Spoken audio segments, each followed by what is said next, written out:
So the lines in the sutta that we're going to be looking at today are as follows. Avoid doing anything unworthy that wiser people would criticize. That's one translation. Another one, let them, as in us, let us not do the slightest thing that the wise would later reprove.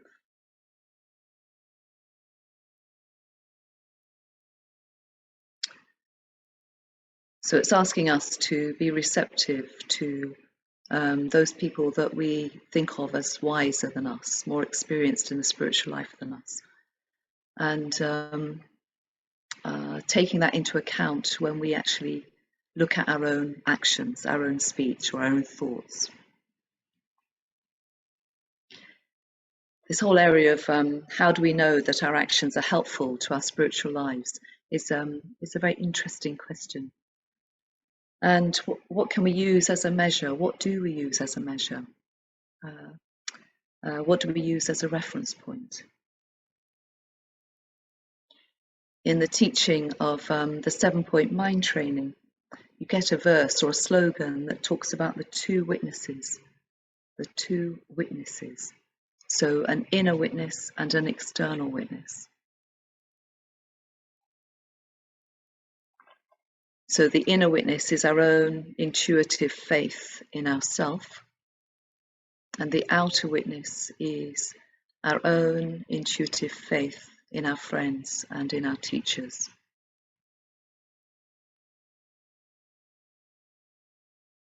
And this connects with the teachings from the Pali Canon on Kri and Apatrapya.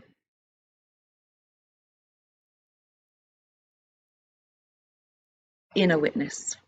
And Bhante in Know Your Mind, he calls it self-respect.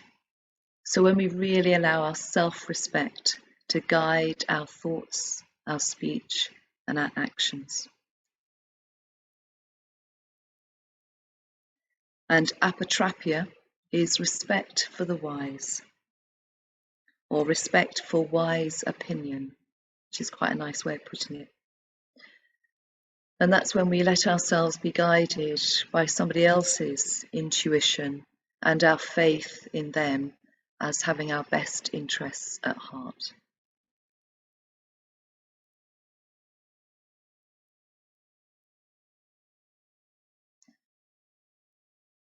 So we all need an intuitive sensitivity that can guide us, an inner sensitivity that can guide us.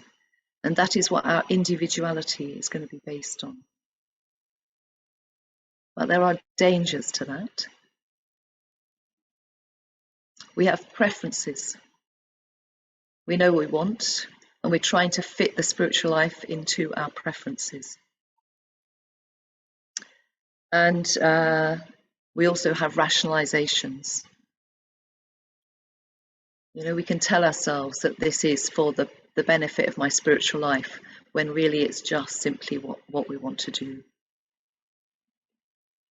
And sometimes our inner witness, our inner intuition is quiet. It literally doesn't know. It doesn't know. Or we're too busy to hear it.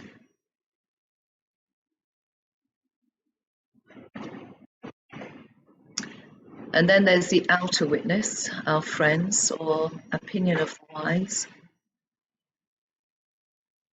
And sometimes our friends are very good. They can see us more as a complete picture.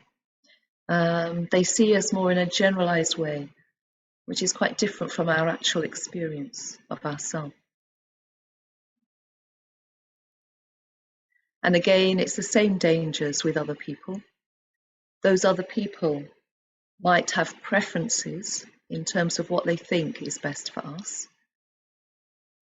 And also they might have rationalizations about what is best for us.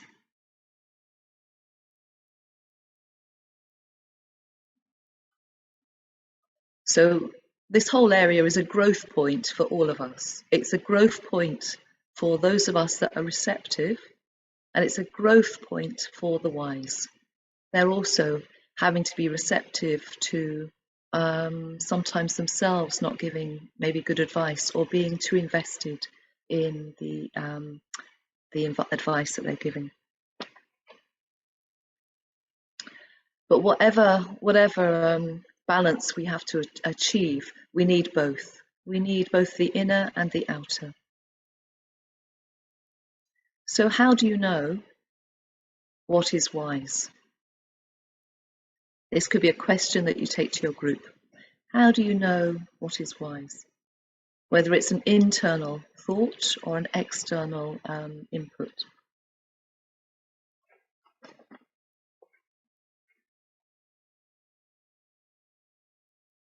So this verse that this line that we're looking at is more to do with the outer witness. It's to do with friendship and friends. This is quite a big theme in Buddhism. In Gampopa's text, The Jewel Ornament of Liberation, you get a whole chapter on meeting spiritual friends. So friendship and contact with the wise is a big subject in Buddhism. It's seen as a necessary subject, a necessary area for our spiritual path.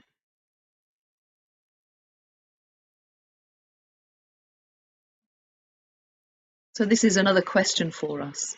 Do we think of friendship or input from another person as being important or of value?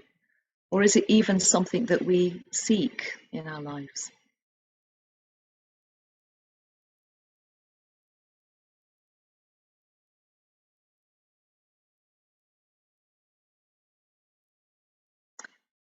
Of course, the question arises, are we trying to conform to group values? If we do what somebody else tells us to do, are we conforming with group values?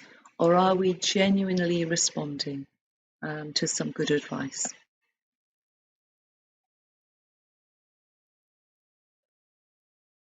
How do you know the difference?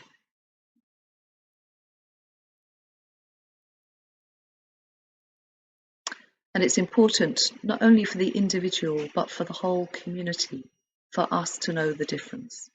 The community will be developed to the extent that we can all engage with communication, which brings us all further along the path. If we only engage with a communication where everyone's conforming, then gradually we'll just subside into a group. We won't be a real living spiritual community. So it's for the benefit of all that we're navigating this particular area. We're navigating well.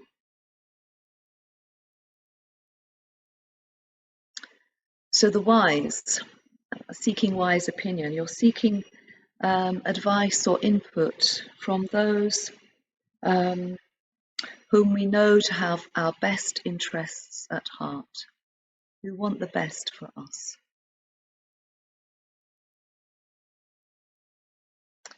Sangharakshita says this lovely line in Know Your Mind. He says, one trusts that our friends will reinforce our better nature, and they will require us to go beyond go beyond our weaker self. This is a very interesting area. Sometimes we get input from somebody else, very good input from somebody else, where we feel incredibly challenged, and it feels difficult to receive. At the same time, what they're doing is encouraging us to be more than we are, encouraging us to be better than our weaker self, better than our weaker nature. So it's this mixed thing. It's very, very encouraging and very growthful, and also it's uncomfortable and challenging.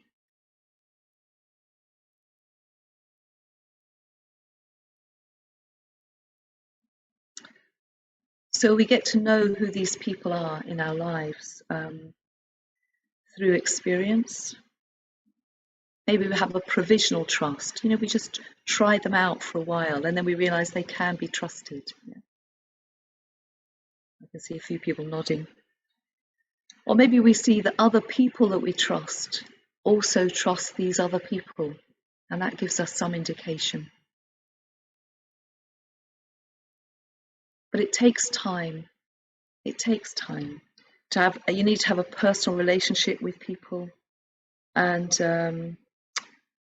just to get to know how they're relating to you, and to trust their relationship with you.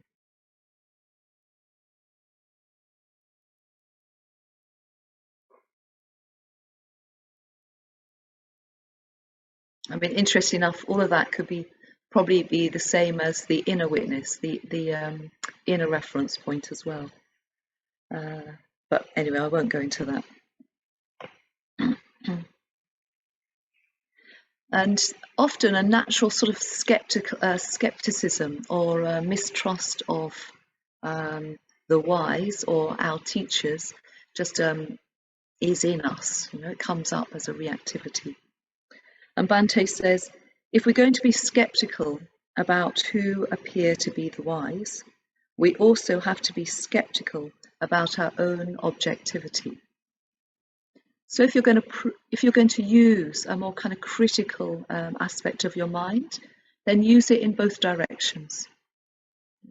Turn it towards another and think of them quite, as clearly and objectively as you can. And then also turn it towards yourself and think of your own thoughts and opinions objectively and with that critical faculty already also engaged.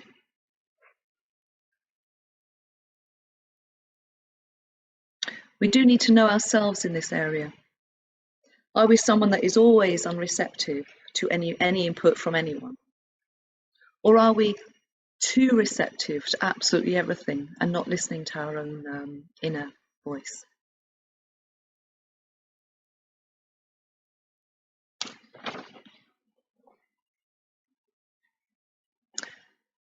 What we're trying to do with this, and what we're trying to do in this verse, is create a moral touchstone, a moral sensibility for ourselves.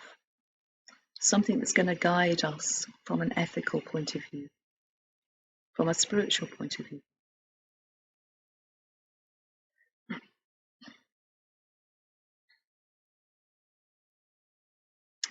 In Living with Kindness, in the English edition, on page 70, there is this quote.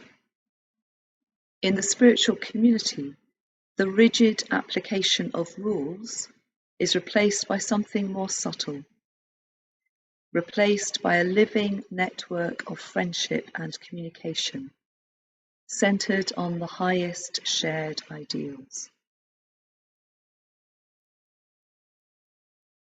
So we're trying to replace a set of rules by developing greater and deeper communication and friendship. This is very, very hard to create. Most of us want to know what the rules are, and then we either want to obey them or disobey them. It's much harder just to engage on the level of principles. Level of principles means there aren't any hard, fast rules. There's just guidelines and a deeper sensibility or a deeper sense of values which you're trying to live by. All of this requires much more communication and individuality from us.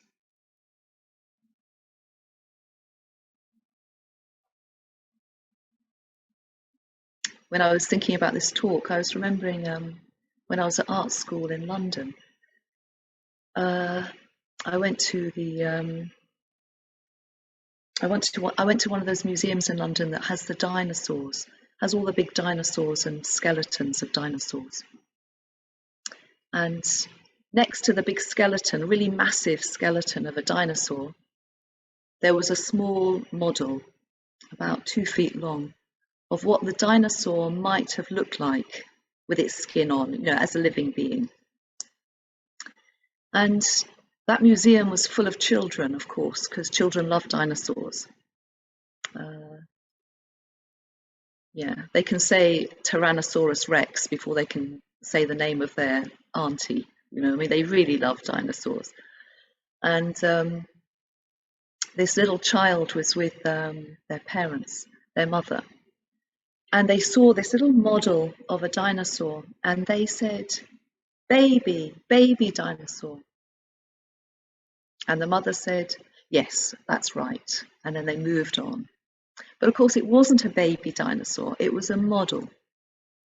And I thought, this is how we often communicate. We do a quick kind of model of something, which is maybe called rules. But behind that is a massive skeleton of a dinosaur called principles. And we do not want to talk about principles sometimes because it's much harder work to explain what we're really trying to achieve. So we shy away from that and we take the convenient way of in communication.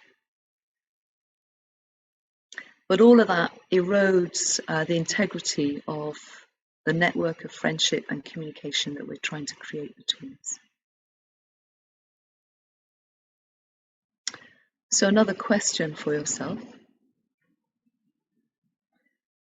Do you think of yourself as creating a moral touchstone for your life?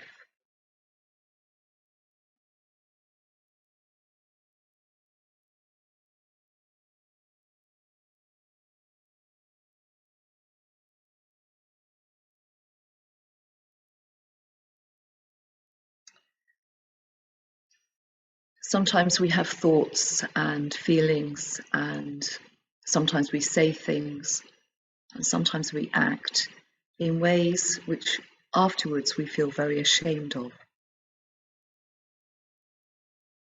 My friend Vajra Devi has this little sentence that she says sometimes when she leads meditation. She says, "The mind is shameless. It has no scruples. It will just think anything it likes." I mean, Brigitte in her talk last night was describing this thought she had about her mother, which was what she felt was shameful. Yeah. And all of us have those thoughts. I can think of some that I've had recently where afterwards I felt shameful. And it's a very strong feeling to feel ashamed of something, but it's very painful, and we'll avoid feeling that. We'll avoid feeling ashamed, but it's actually a very, very positive emotion. It's where our ethical sensibility, our ethical values are beginning to kind of quiver and tell us that something's wrong, even though the thought in itself made sense to us at the time. So have you ever felt ashamed, or have you ever felt shame?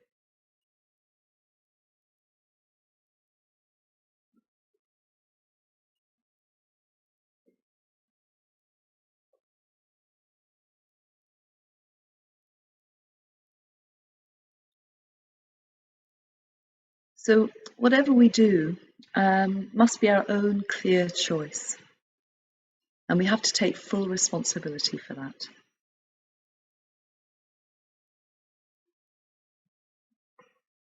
I can think of maybe 3 big decisions that I've made in my life where members of the Sangha, my spiritual friends, didn't necessarily think it was the best decision.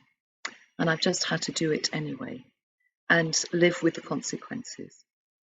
All of that is growthful. If you get it right, if you make the right decision, it's growthful. And if you get it wrong, it's growthful. As long as you really know you're making the decision for yourself.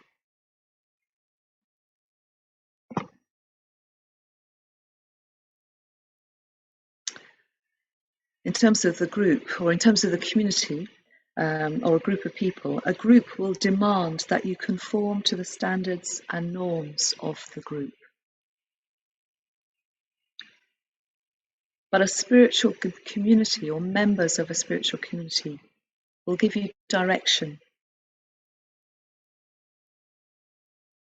The members might also give you criticism, feedback, encouragement. But all of that will come from a different attitude than that of wanting you to conform. But we might receive it in the spirit of the group. So the group might show up more in us than in them, interestingly.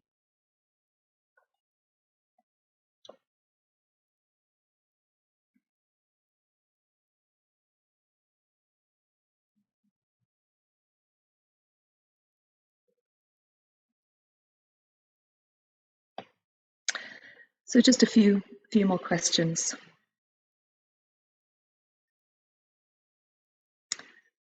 Have you got a friend that you can trust in their perspective of you?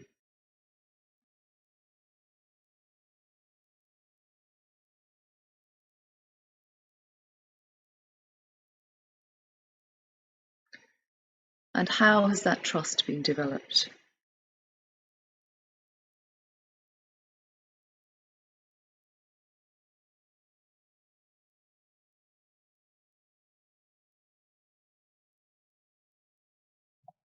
Would you mind saying it again, please?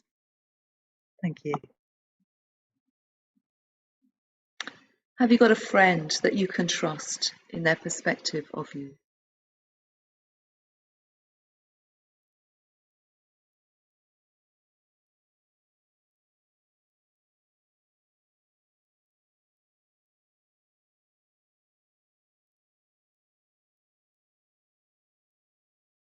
And how has that trust been developed?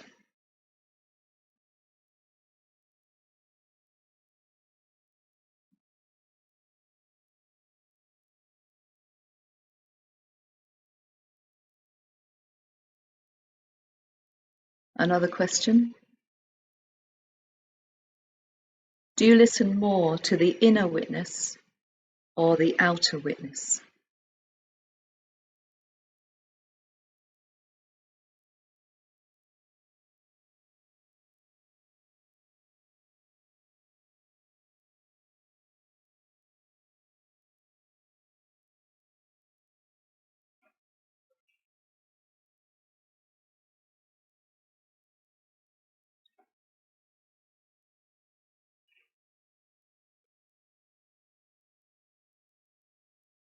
Another question.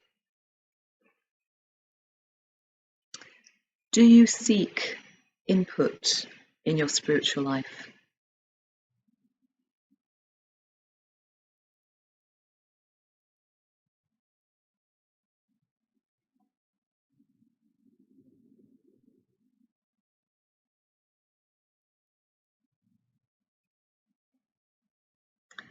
I think often we go through different stages in our spiritual life. Sometimes we're going along, and everything's going well, and then at some point there's something a bit frustrated in us. You know, we don't understand something, or something's not quite adding up anymore, and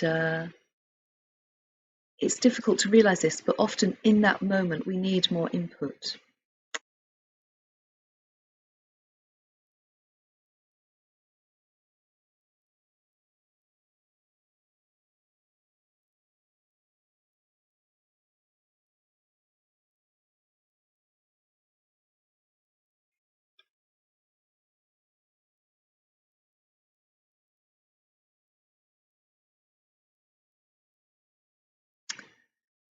Okay, another question.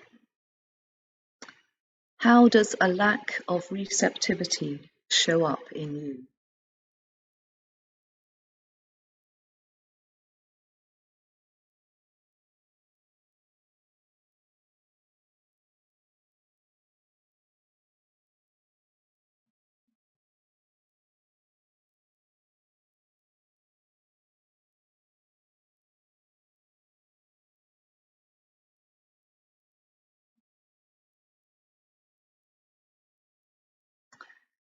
And again, this question, do you think of yourself as someone developing a moral sensibility or a moral touchstone?